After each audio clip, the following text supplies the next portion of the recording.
welcome back to another episode of Getting Speakers Booked, a podcast all about speakers made by speakers for speakers. So today I'm super excited to have my guest Jacqueline with us today.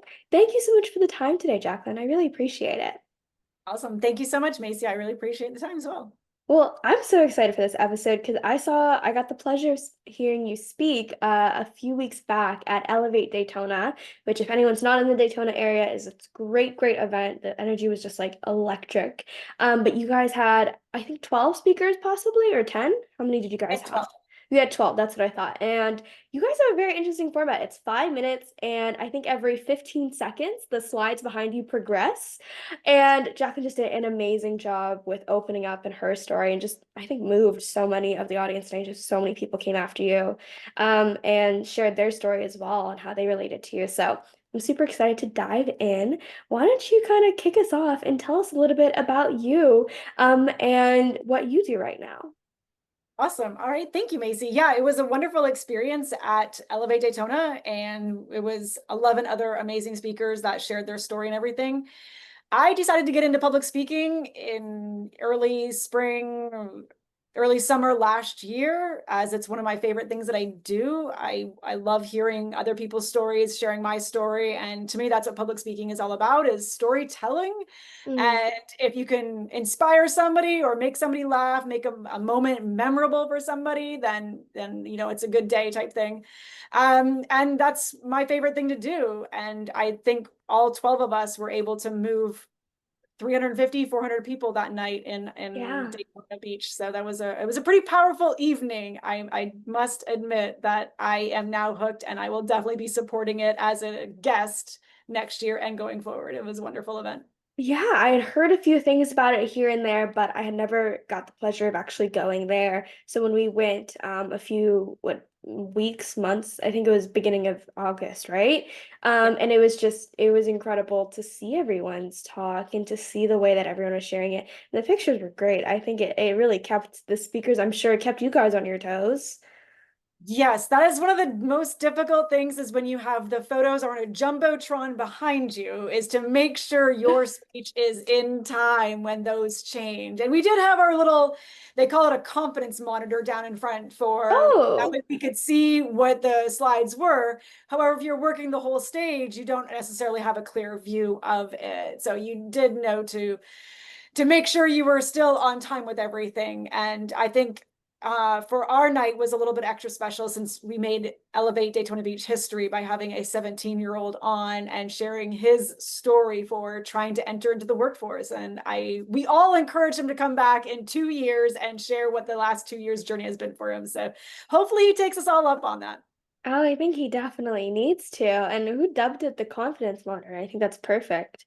Was it just Right? how it Yeah. came? Or Right? It's the most appropriate little thing. It's just, where am I in my speech? Oh yeah, there we are. Okay, so yeah, that's what they called it. It was a confidence monitor. I'm not sure if that's a term that's used in the industry throughout. However, I like it.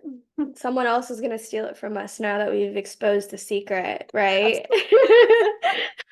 Well, that's amazing. So I would love for you to share a little bit about your public speaking journey because you didn't, necessarily start out this way, and this isn't necessarily how you found your love for it. So tell me a little bit more.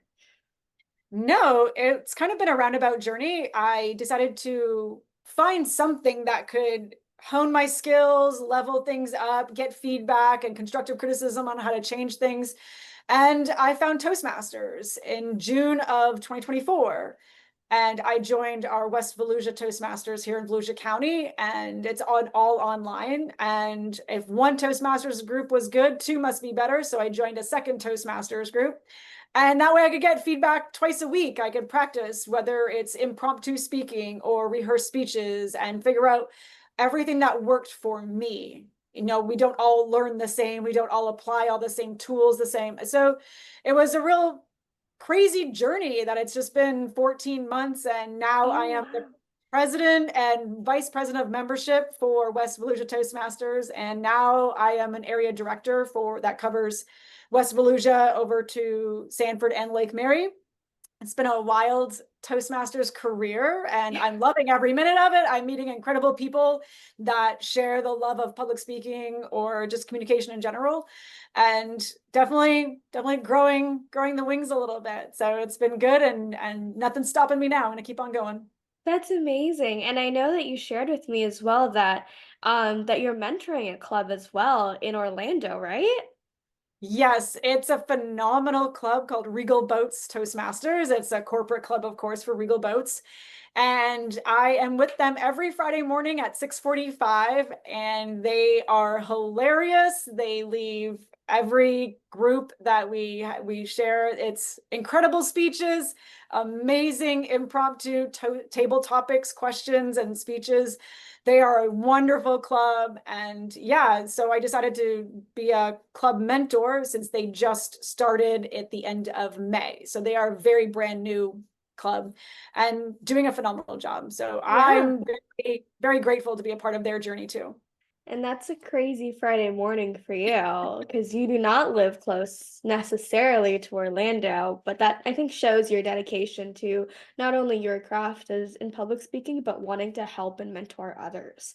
It really shows that you have that heart, and I think that's amazing. So huge kudos to everything that you're doing in Toastmasters. It's not easy. I was in a club for like what, 6 months, and I was like, this is a lot. I'm doing a lot of responsibility. I love it. Don't get me wrong. This is not in Yeah. any bad. It was amazing, but even like being a member, it's like there people need to pick up sometimes, you know? So that's why we have people like Jacqueline Yeah, doing a great it's a job. lot, and I'm just appreciative that I get to start my Friday morning. It's about an hour drive each way, but I am grateful I get to start my Friday mornings laughing and sharing a good time with about 25 people in their club. It's a Wow.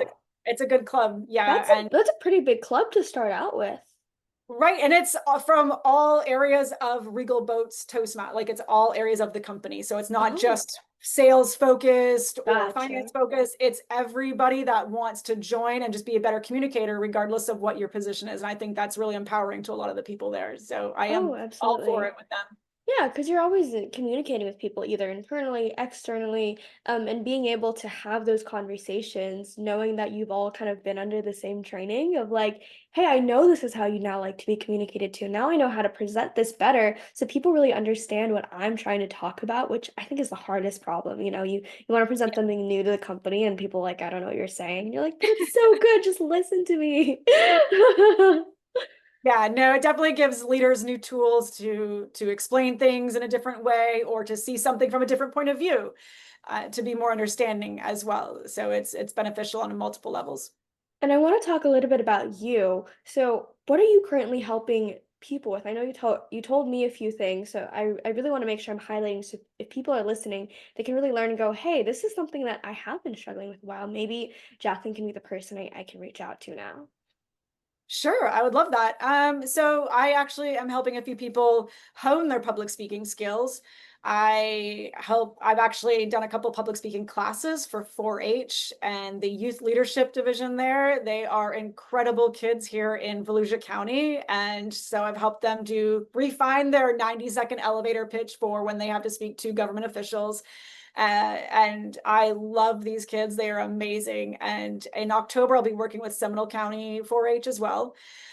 So it's a lot of that. I've actually just started now offering corporate coaching, so helping anybody that's in the corporate industry that they want to improve their skills or presentation skills or sales. I come from a sales background as well, so helping anybody overcome one little hurdle that's in front of them or give them the tools to overcome everything and just chip away at it, get there for them.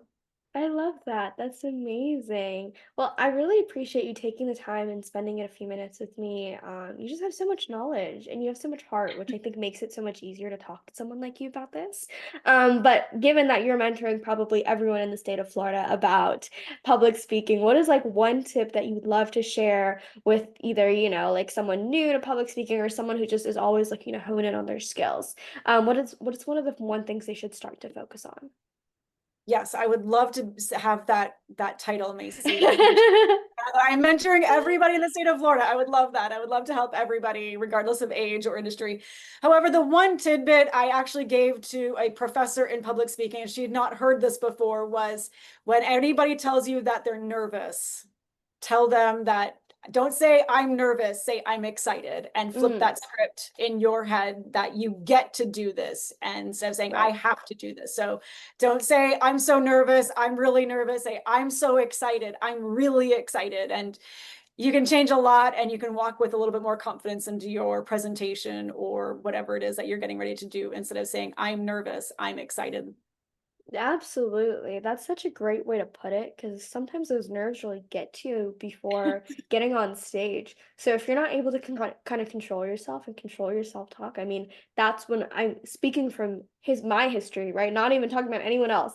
I know when I start acknowledging how nervous I am and how bad I feel, that's been my worst performances across the board, you know? It's like when I start saying I'm so excited. I'm gonna go out there, and I remember when I gave my TEDx talk last year, I was like, I can't wait for this to be over. And that's just kind of what I kept saying. And I was like, I'm so excited to get through this. And that's how I was kind of Right. framing it. And I was really happy at the end of the day that I was like, okay, I'm done. I got through this. I'm happy I got through this. Right, right. You don't want nervous to take the wheel and drive around. You want excited to take the wheel and drive around. I think that's a far more thrilling journey to have excitement take the journey, take the wheel. Yeah. Like that the healthy amount of nerves when you go on a roller coaster. That's how I feel like performing is for me. Like I Yes. love a roller coaster, but when you go all the way up at like 180 degrees, you're like, this is terrifying. But then you drop and you're like, this is great. So that's kind of how it feels Right. all the time. Exactly. You're like, did I make the right choice? I'm still in my seat. I think I'm okay. I made it in one Yeah. piece.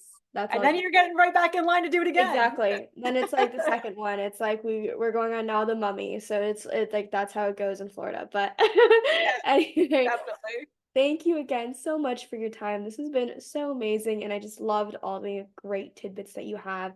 If anyone's interested in connecting with Jacqueline and learning a little bit more about her services and how she's helping people, I'll make sure I have all of her information in the description. You can click, copy and paste, reach out, whatever makes it easier for you. So again, Jacqueline, thank you so much for the time. I really appreciate it.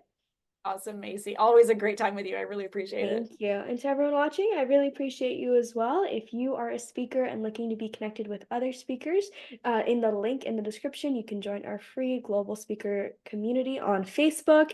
We have Friday networking 10 to 11 a.m. Eastern every week. So you can speed network with amazing speakers and also learn a lot from some other amazing speakers. So I said speakers 30 times, but that's the name of the game. I really appreciate you guys. I'll see you next time. Bye.